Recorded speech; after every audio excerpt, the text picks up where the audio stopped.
ಮೂಲಕ ಕೊಪ್ಪಳ ಜಿಲ್ಲೆಯ ಎಲ್ಲ ಮಸೀದ್ನ ಅಧ್ಯಕ್ಷರು, ಕಾರ್ಯದರ್ಶಿ, ಪೇಶಾ, ಇಮಾಮ್ ಮತ್ತು ಮೌಜಾನ್ ರವರಿಗೆ ತಿಳಿಯಪಡಿಸುವುದೇನೆಂದರೆ, ಮಾನ್ಯ ಮುಖ್ಯ ಕಾರ್ಯನಿರ್ವಹಣಾಧಿಕಾರಿಗಳು, ಕರ್ನಾಟಕ ರಾಜ್ಯ ವಕ್ಫ್ ಮಂಡಳಿ ಬೆಂಗಳೂರು ರವರ ನಿರ್ದೇಶನದಂತೆ ಡಿಬಿಟಿ ತಂತ್ರಾಂಶದ ಮೂಲಕ ಗೌರವಧನ ಬಿಡುಗಡೆ ಮಾಡಲು ನೂತನವಾಗಿ ಸೇವಾ ಸಿಂಧು ಜಾಲತಾಣದಲ್ಲಿ ಪ್ರಸ್ತುತ ಗೌರವಧನ ಪಡೆಯುತ್ತಿರುವ ಪೇಶಾ, ಇಮಾಮ್ ಮತ್ತು ಮೌಜಾನರವರು ಮಾಹಿತಿಯನ್ನ ನೋಂದಾಯಿಸಬೇಕಾಗಿರುತ್ತದೆ.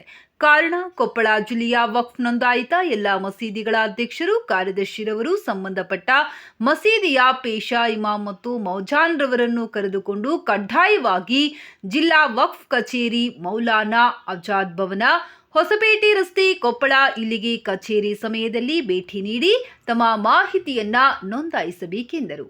ಬೇಕಾಗುವ ದಾಖಲೆಗಳು: ಪೇಶಾ, ಇಮಾಮ್ ಮತ್ತು ಮೌಜಾನ್ ಆಧಾರ್ ಕಾರ್ಡ್, ಮಸೀದಿಯ ಲೆಟರ್ ಹೆಡ್ ಮತ್ತು ಸೀಲ್. ಜಿಲ್ಲಾ ವಕ್ಫ್ ಅಧಿಕಾರಿಗಳು, ಕೊಪ್ಪಳ.